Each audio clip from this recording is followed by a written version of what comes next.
You are listening to Be Amplified, the podcast with Bri and Thais, episode 38. Hey Amplifiers, welcome to Be Amplified, the podcast. My name is Thais. And I'm Bri Thais. We are the co-founders of the Amplify Collective, A movement aimed at radically disrupting how purpose-driven women connect and operate in the world. because we believe it's not just what you do, but who you are that matters. Each week, join us for messages and interviews that will leave you feeling amplified and ready to change the world. Let's do this. Good morning, good morning, good morning. Hello! Hello, mateys. Hello. Bri and Thais here, coming at you straight from the closet. So I have a funny story for you. What?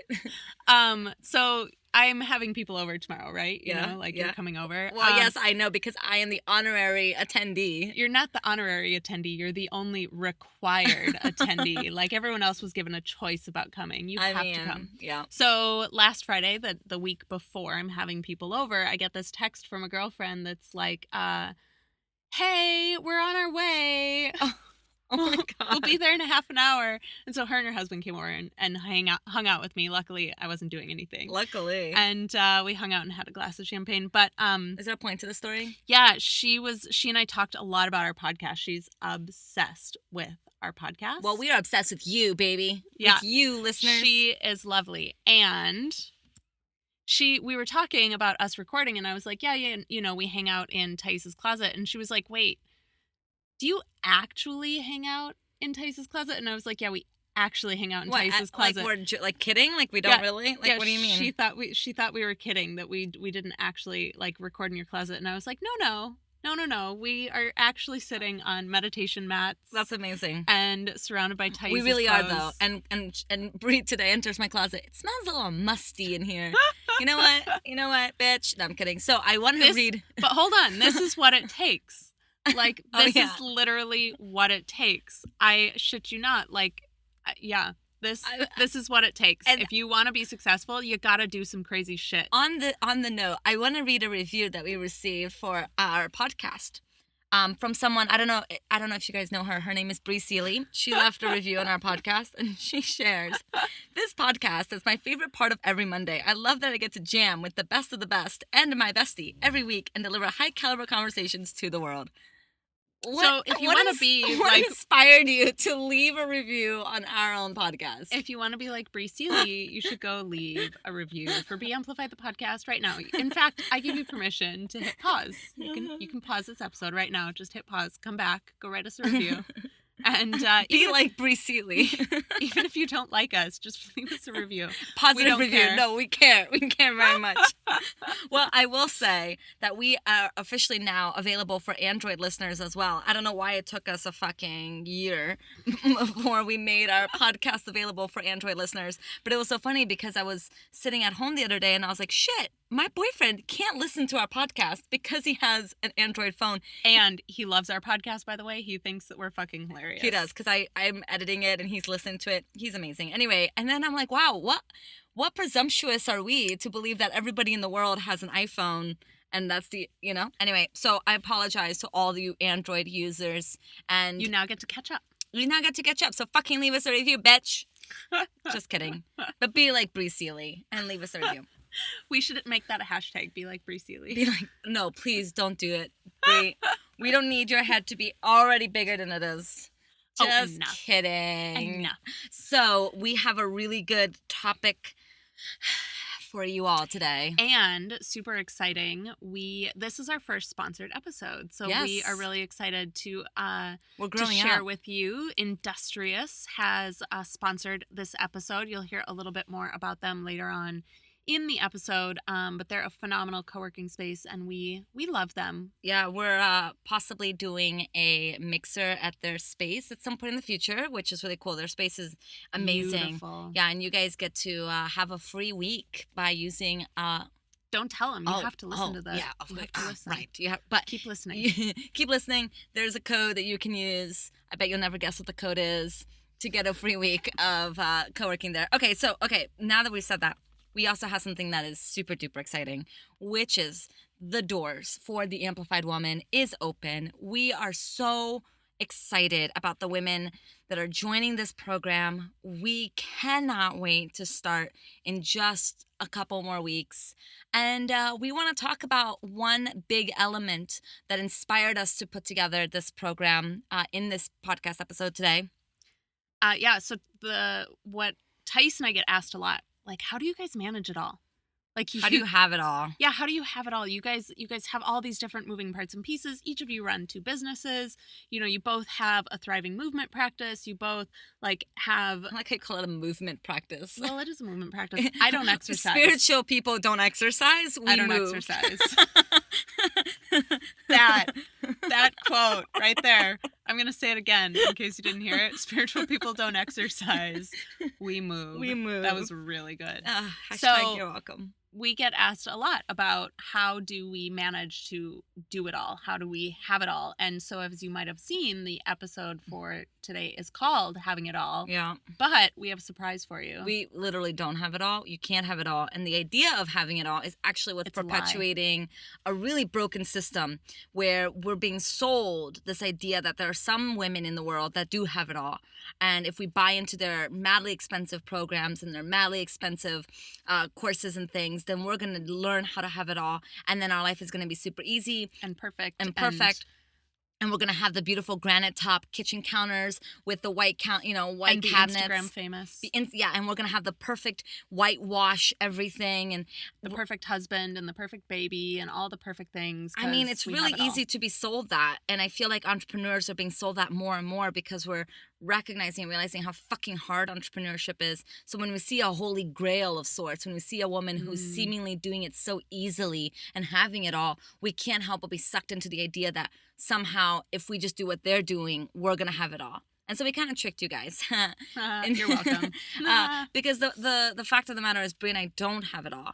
And we're so... We don't, and we don't believe in having it all. Right. Is also the other thing that's important. Yeah. And so we're going to break down some of these concepts for you guys today and talk a little bit about how we navigate our life with boundaries and respect and how we, put things together in place so we're not feeling overwhelmed and crazy and like dying every single day, while simultaneously honoring the very real fact that our lives are truly messy, chaotic at times, exhilarating at most times. Musty?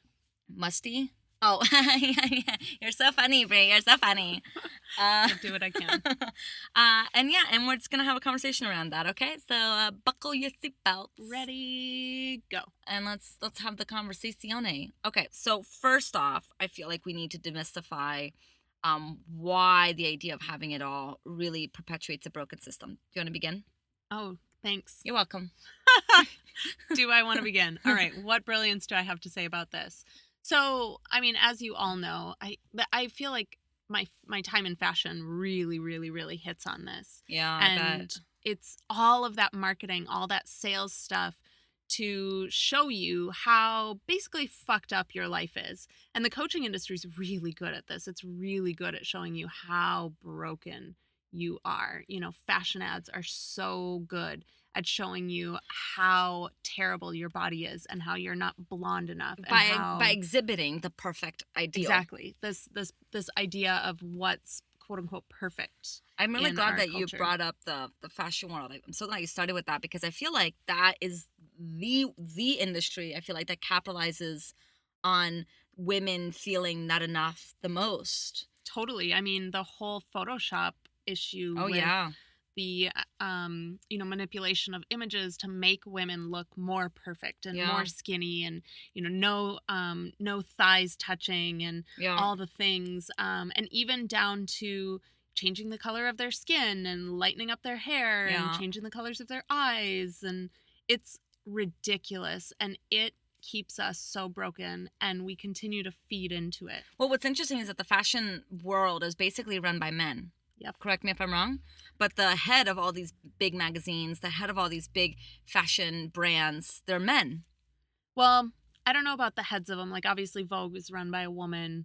But the heads of almost all of the fashion brands are men. Well, so it's just an interesting dichotomy. It's just, I don't even know what it means, except that it's just an interesting dichotomy that we have a bunch of men running these companies that are then probably run by women, perpetuating the stigma that women have to look a certain way. So in many ways, they're perpetuating this ideal woman. And because none of us mortals can adhere to this quality of life that we see in the movies and in TV and in the fashion industry, that we immediately feel like we must be broken. Here's a prime example of this. Let's talk about sex for a hot second.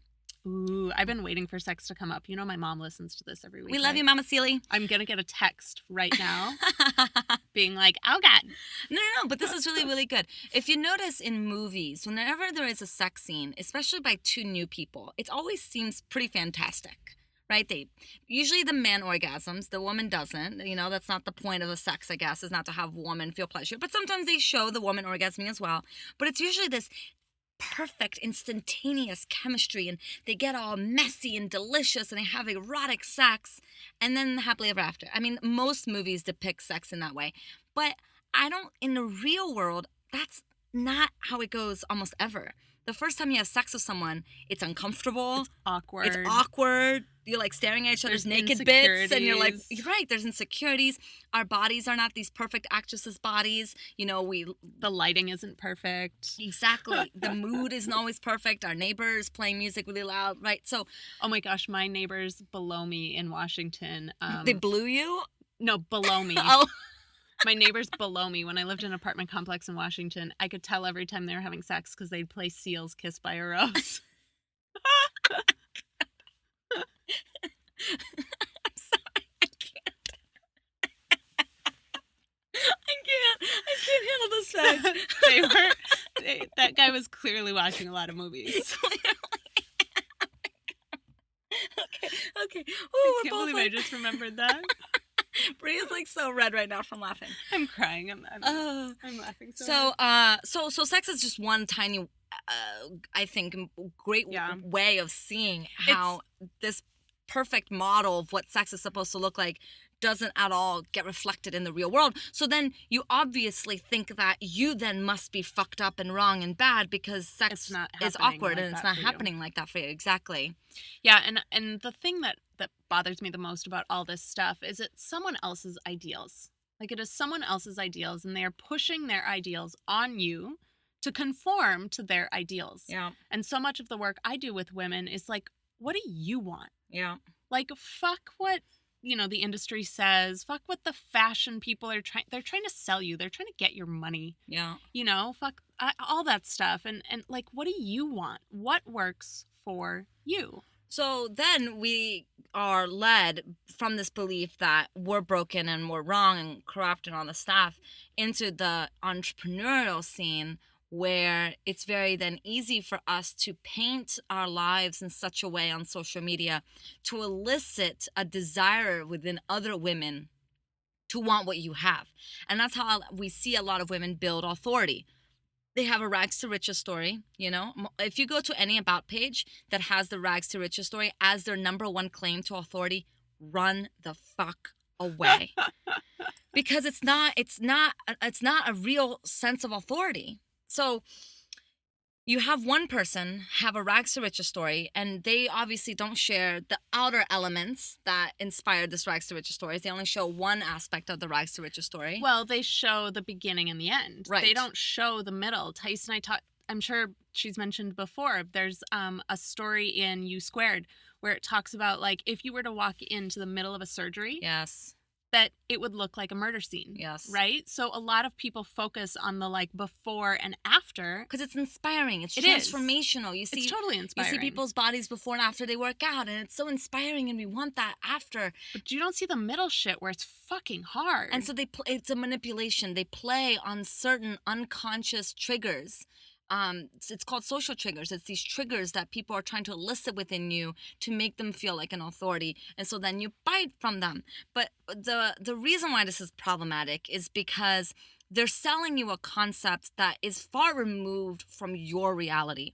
And anyone's reality. Yeah. This idea of probably having not it all, even them. They probably don't even exhibit this idea of having it all in the first place. It's a lie. It's a lie. No one has it. Yeah. So, So just be cognitive, start to identify and notice certain social triggers and certain things that are like activating with you the impulse to buy, and check in with yourself if this feels really true and real for you. And we have a whole episode coming up about listening to yourself. It's a really good one. But for this particular conversation, we do want to talk about, okay, so now that we've kind of broken down the idea that you can't have it all, that having it all is a concept that is keeping women perpetually feeling broken, which then makes them want to invest in themselves and buy more clothes and buy more beauty products, which is why the beauty industry is a multi-billion-dollar industry. So what can we do instead? What's a good way of like dealing with our lives and dealing with our aspirations and our inspirations without this idea of having it all? And that's kind of the bulk of the next kind of section of this conversation, which is now what? And part of the now what is we're going to talk about what balance looks like. We're going to talk about what boundaries look like. And we're going to talk about what a divine hustle looks like, so that at the end of this podcast episode, we hope that you feel a little bit more like you have some more pragmatic steps that you can take to sort of sort out your life so that you feel like you can navigate it and love it and embody it and be present in your life without having it to look any other way. But before we jump into all of this juicy content, let's hear a little bit more from our sponsor.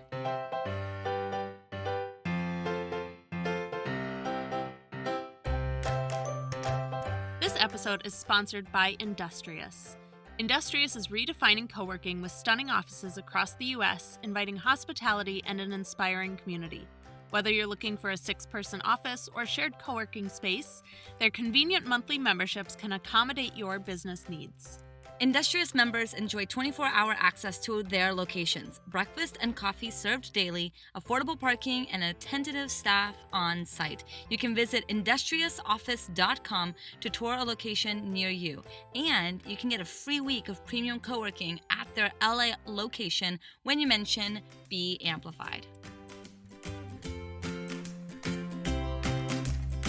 All right, welcome back to Be Amplified, The podcast with Bri and Thais.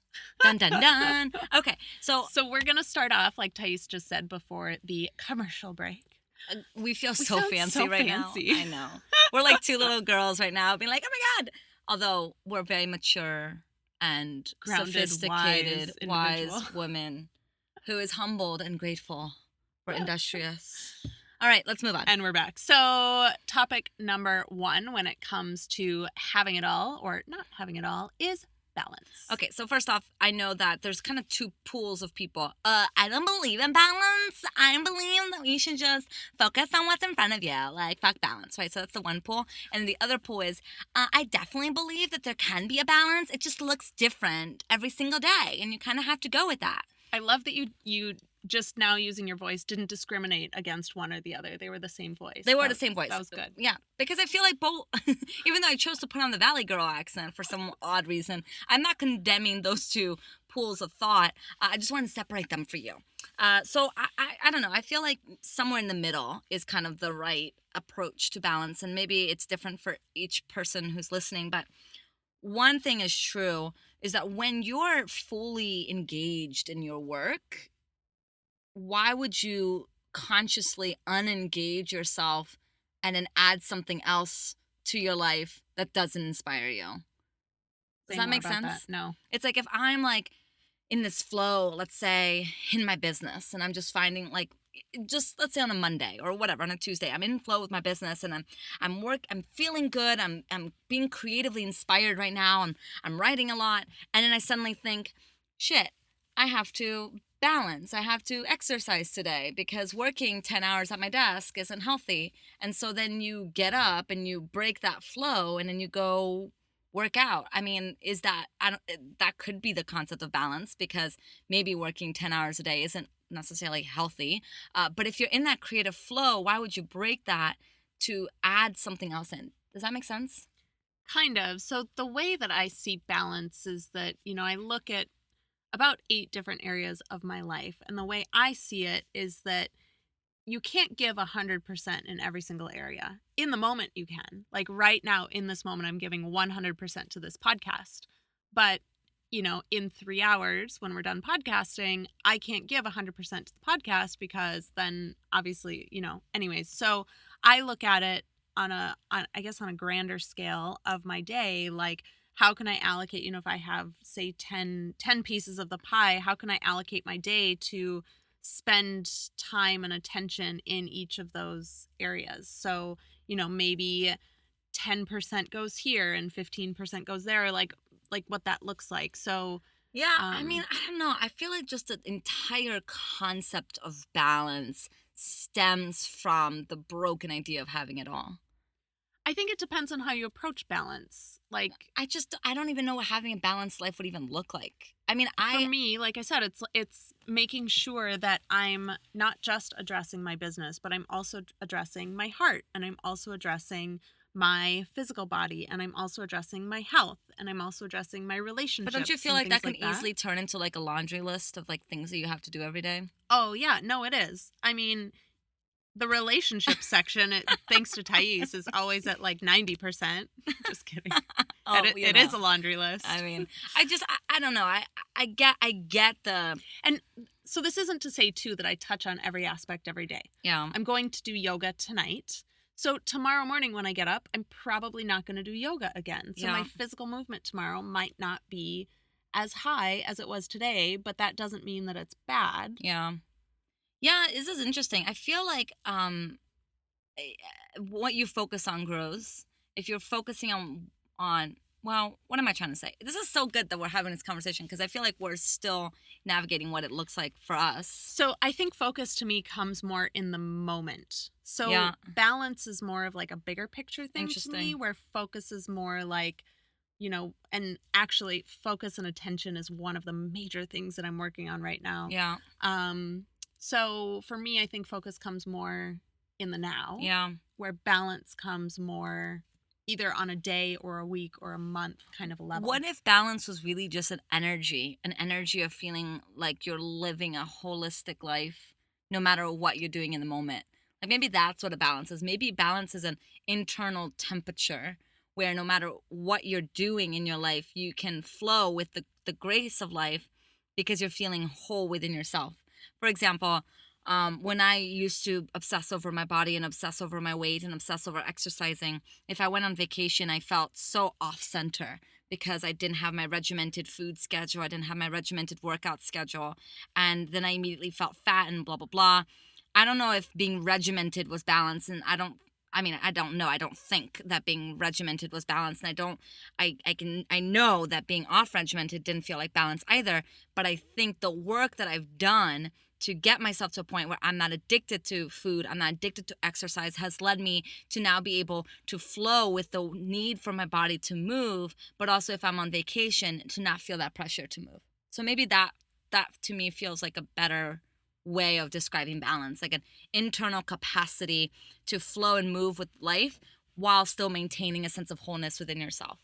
Absolutely. And, I guess I just take it a little bit more tangibly. Maybe it's the Taurus in me. Maybe. Um, But it's good that we both have different kind of perspectives. yeah, where I just like to look, like I sat down for the month of March and was like, okay, here's my top core values. How am I integrating each of these into my month? Mm, And so one of my top core values is pleasure. And so I went to see a dance performance last night. I have theater tickets later on this month. Thais and I just went to the theater.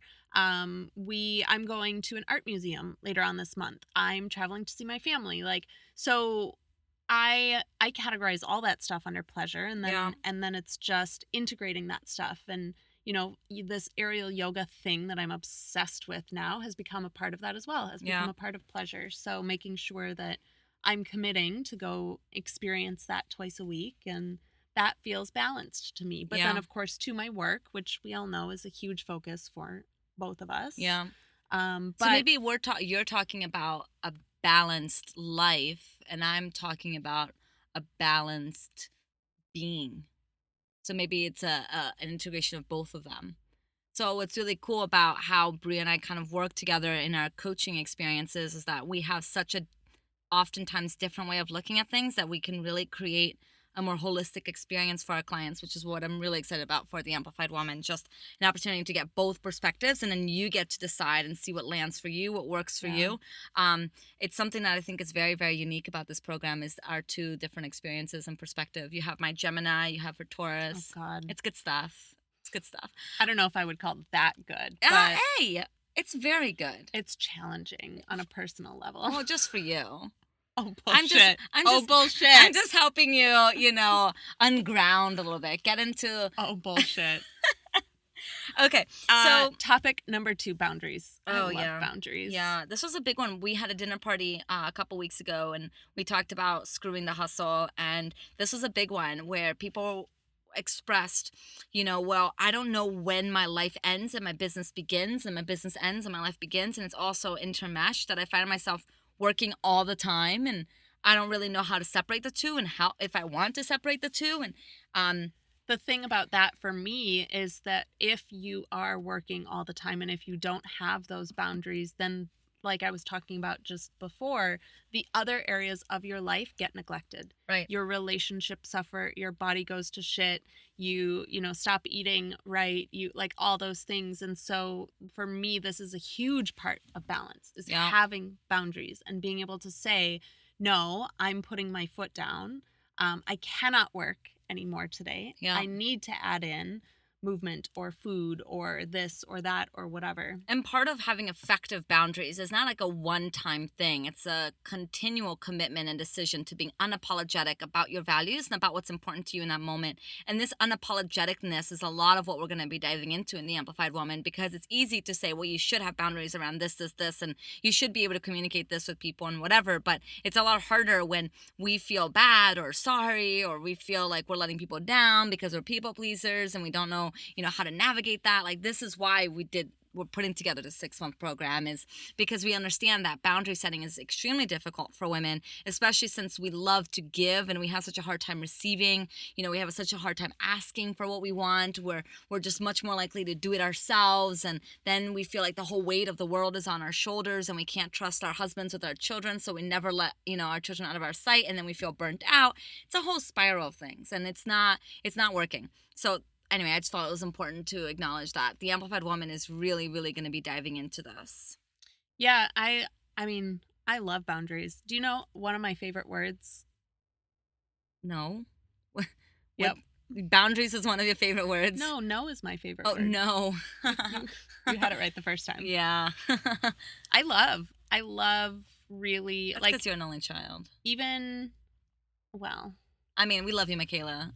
I have a sister. I was an only child for 10 years. So the foundation of my personality was really cemented around the time that I was an only child. Yeah. Yeah, I love telling people no. I do. Okay, I but really love it. can you explain a little bit more about that? Like, why, or how you developed that confidence to say no, or like, well, it what's did a take tip? a while. Yeah. It did take a little while because, like you said, the whole people pleasing thing. Yeah. But I really started to identify that if I was going to be fulfilled in my life, that I had to stand up for what I needed, who I am, what works best for me, and like really just close the door on things that didn't work for me. And so how did you develop that skill? That's a good question. I don't actually know. How does I feel like we talk about this periodically. Yeah. Well, I mean, so in the work that I do around saying no and around people pleasing, is first you got to really understand that people pleasing is derived from a deep desire to be loved and to feel safe. So we want people to love us, and we were willing to do anything to get that love, probably because that's how we received love in our childhood. By being nice to mommy, we get mommy's love and attention, and that kind of supported us into our adulthood of, well, if I just say yes to all these things, then I'm going to be loved, I'm going to feel useful, I'm going to feel needed, and I'm going to get that love that I want. The problem is you're sacrificing your own love, your self-love, your capacity to be an autonomous human being when we're so addicted and attached to other people's need to validate us. So part of the work is recognizing where your people-pleasing tendency comes from, and actually viscerally feeling the emotion in your body of that wanting to be loved and the fear of letting people down. And then begin to untangle that and start to step into the possibility of what if you can practice saying no in just the small things and start working that muscle of saying no to things that, don't really matter to begin with, and then taking that to the next level and start saying yes or saying no in bigger and bigger ways. Yeah, I think part of it for me came really when I started feeling super confident standing on my own, and like really just felt this, like, I guess, inner sense of power and peace and just confidence Yeah. that I could say no to someone, and even if they were upset about it, it wouldn't like necessarily affect me. Yeah, when you can start putting yourself first in even the smallest ways, and putting yourself first doesn't mean you take bubble baths and ignore your screaming children. It doesn't mean that you right totally ignore your responsibilities. It's more of an energetic decision that your needs and what's coming up for you is of utmost importance, and it's even more important than the needs and what's coming up to other people. And this is a really, really hard thing for most of us because we have this uh, amazing capacity of not being comfortable with other people's uncomfortability. So the minute someone hurts our feelings and, we immediately go to, oh, it's okay. It's not a big deal. Like, you didn't know any better. We instantly go to the kind of like that fake forgiveness mode because we can't stand the possibility of them being upset. That's what?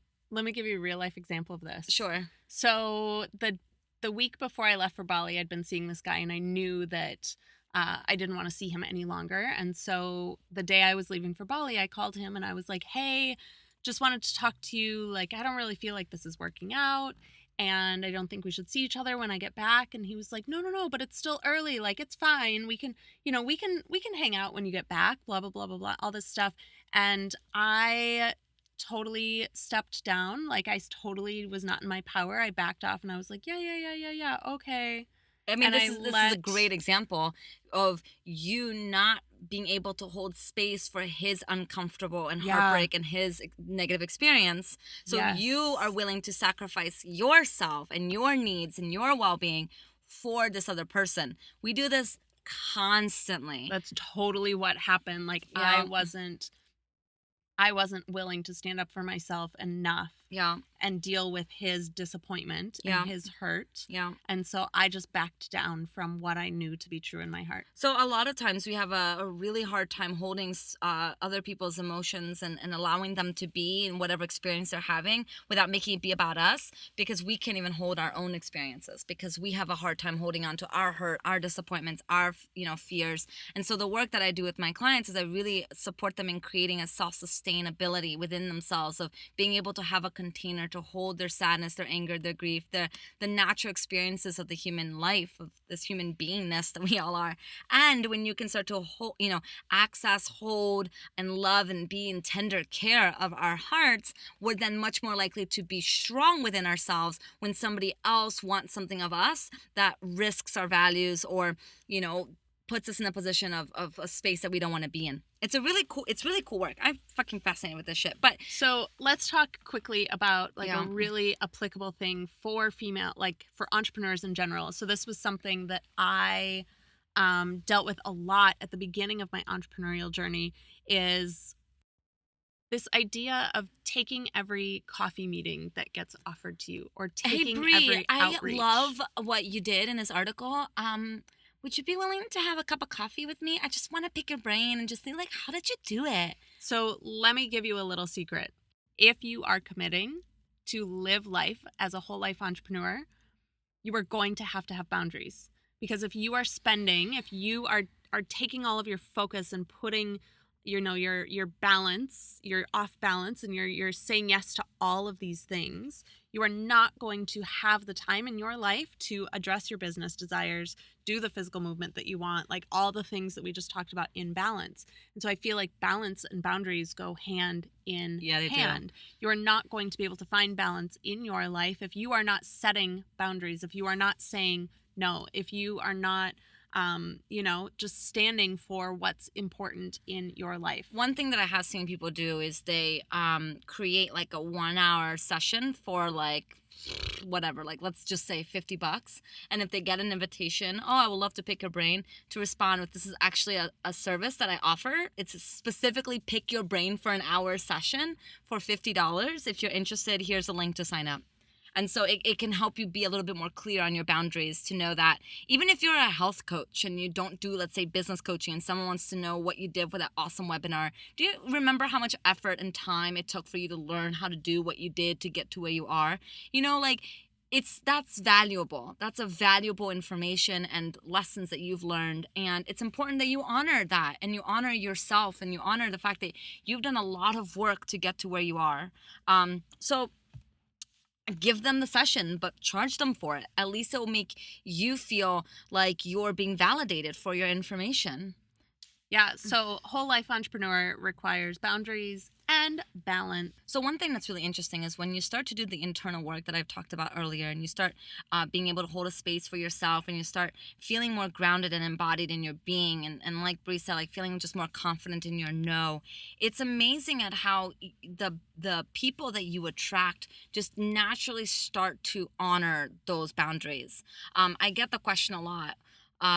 Of how are you friends with your clients? Do you hang out with your clients outside of work? They're really cool people. Like my client invited me to go to happy hour with her. All these things where it can get so blurry if you're a coach or a healer in some capacity to and mesh your life with your client. And what's interesting is I've literally have never even had that problem, simply because I just have such clear boundaries with my clients. So that's not to say that I don't hang out with my clients on a friend's capacity, but then they're just so respectful of what that boundary looks like that I don't have to define it for them. But that's because I've spent so many years defining that boundary for myself that now it's not even a problem in my life anymore. So it's a great way for you to see just a general temperature of where you are in your boundaries, is just start to notice what boundary issues are coming up in your life, because somehow you've allowed that to happen.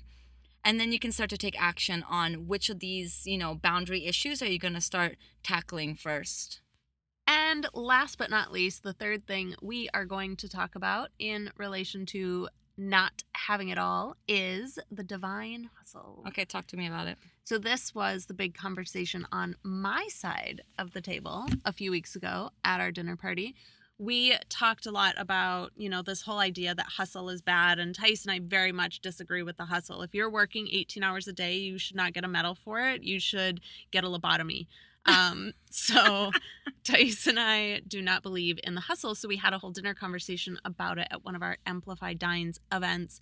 And my side of the table was very, very much into, well, this idea of hustle can be bad. It can look bad. And it's also still very important as entrepreneurs. Like when Thais and I are in work mode, we're fucking hustling. Like we kick ass. When we, do podcast recording days, we're in the fucking hustle. But the difference is we bring in the divinity. So what does that mean? We use spirit, we use inspiration, we use our intuitions, we use guides to support us in showing us what to hustle on. Because if you're trying to hustle in every area of your life with a to-do list 1,000,000 miles long, you are only going to spin yourself into a tizzy. Yeah, you can tell the difference between kind of taking action because you feel like you should, and it's not really exciting or inspiring, but you feel like you need to do it, versus when you're in that flow, in that creative space where you're just feeling so inspired and activated and driven, and you can sit in front of your computer for hours and hours and hours, like I was talking about earlier, right? There's such a difference. And that's not to say that you can only take action when you're feeling inspired. That's not to say that you need to, if you're feeling uninspired at whatever project or work that you're doing, then you should just give up and call it quits. That's not what we're saying. But we are saying that if you find yourself going against the flow of your creativity every day, time after time, hour after hour, and you're burning yourself out because of it, then there's an opportunity for you to investigate what you need to shift. Maybe you need to shift your perspective on it, or maybe you need to shift the actual actions that you're taking, but something needs to change. I will give you an example of this. So 2 years ago, as I was just kind of getting into the coaching world, I was sold a very big and expensive webinar package. It was all about getting, bigger visibility, being able to sell your coaching, blah, blah, blah. And the whole thing was teaching you how to do funnels, basically. And everything in my body screamed no. No, no, no, this isn't who I am. This isn't what I do. This isn't my message. Doesn't work for me, blah, blah, blah. And I did it anyways. And I spent a good amount of money on this training. And I never really ended up finishing it because it was just so unaligned. And I kept trying to force it. If I worked harder at it, then it would work. If I put in more hours, if I just re-record my webinar, then it's going to work. And ended up just burning myself out massively because I was doing all these things in my business that everyone else was like, if you want to succeed, you have to have a funnel. And if you want to succeed, you have to do a webinar. And if you want to, I was listening to all of the voices of all the other people as opposed to checking in with myself. So this is a lot of what Thais and I go into in the Amplified Woman. So good. Which we highly, highly, highly promote for, anyone we meet, anytime we do a talk. It's this idea of unbusinessing. Yeah. So fuck what the industry says. Fuck the 6 steps to 6 figures. All of this stuff that we're sold. Again, teaching you that you're broken. Your business is broken. You're not doing things right. And in order to do things to get the money that you want, you're going to have to do it the way that everyone else does it. Here's the thing. What's so interesting is that the leaders of the entrepreneurial industry are leaders because they did something radically different. They did something completely wackadoodly different than what anything else was being done. They got success in it. Then people started following them. Then people started teaching what they did. And then it's now the thing that everybody is doing. And I mean, why be in business if you're just going to do exactly what everyone else is doing? I have been getting a lot of questions lately about my Facebook group. So some of you might know I made 6 figures off of a Facebook group in 90 days last year. And I've been getting a lot of questions about how'd you do it? And should I do it? And maybe I should start a challenge and all these things. And I will tell people exactly how I did it. And I will say, there's a good chance that this might not work for you. Yeah. If you are just trying to do this methodology without checking to see, is it right for me? If you're just doing this methodology to make the money and to, whatever, it is probably not going to work the way that it worked for me. Yeah. So anyway, we're going to be diving a lot more into this in the Amplified Woman and creating new systems and structures in place in your life and in your business so that... And sorry, I'm not meaning to interrupt you. I try so hard not to interrupt. But it's less even about the systems and structures and more about doing the inner work to figure out what works for you. Yeah, putting the internal systems and structures in place so that you start to be able to naturally gravitate and build and do on the outside what feels aligned on the inside. Yeah, so that you can be led by that, just that inner knowing of what works for you, what doesn't work for you. Yeah. I love this stuff. I mean, intuition is my favorite fucking thing in the world. Totally. So the whole premise of this podcast, I guess, is 1, you can't have it all. Get over it. Get over the idea of it, Unfollow Kylie Jenner. No, I'm just kidding. It's a real big problem when we're selling the idea of having it all to other women. So really know if you're doing that because you feel like you have to do that because other people are doing that. You don't have to do that. And identify where that's working for you, where you're falling into that trap of I see other people trying to sell me to have it all. How am I feeling broken? How am I feeling the need to buy into this? Yeah. Yeah, and start to practice this thing called self-acceptance to whatever area of your life feels a little subpar. Maybe you don't feel sexy in what you look like, right? Your body type or whatever. You have to ask yourself, why don't I feel sexy? It's probably because society's telling you what sexy is supposed to look like. It's time for you to create a new way of a new perspective of your life that fits to what's right for you. And maybe your body type is exactly what's right for you. and fuck what society says. And I know it's so much easier said than done. I get it. I've had eating issues, for a very long time. I totally get that what we're saying here is very, vanilla, or not vanilla, Well, it's like we were basic. talking about the end perspective. Like Right. we didn't all get to see or experience or witness Thais's middle. Yeah. We didn't get to experience the middle of the surgery for her where it looked like the murder room, Yeah. Yeah. So We really, really, really do get it, and we don't have it all, and we're still figuring it out every single day, but we have found some things that are working. We are finding that if you create a foundation of spiritual truths and purpose and movement in your body and healthy relationships in your life, that your business just naturally thrives. Like, we're finding that when you can unbusiness your business and really focus on creating something that feels authentically yourself and not like what everyone else is telling you to do, your business flourishes. We're finding that organic growth is better than fast growth. We're learning that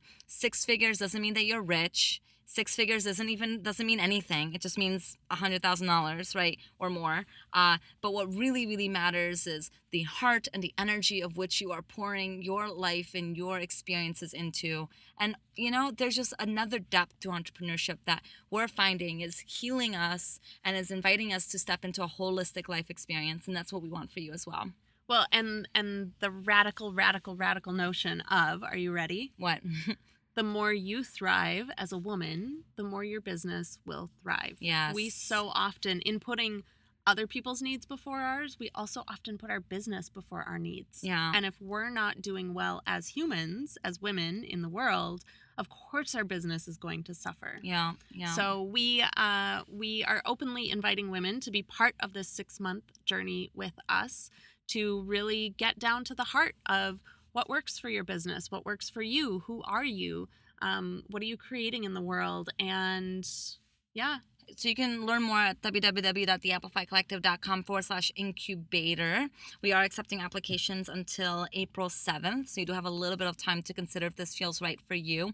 And, we'll hop on the phone with you. We'll talk it out. We'll see if this feels like a good fit for you. We don't want this to be something that doesn't align with you. So, of course, we spend that time on the phone getting to know you. We're excited to learn more about you and learn about your life and your business. And you can check us out at www.theamplifycollective.com/incubator.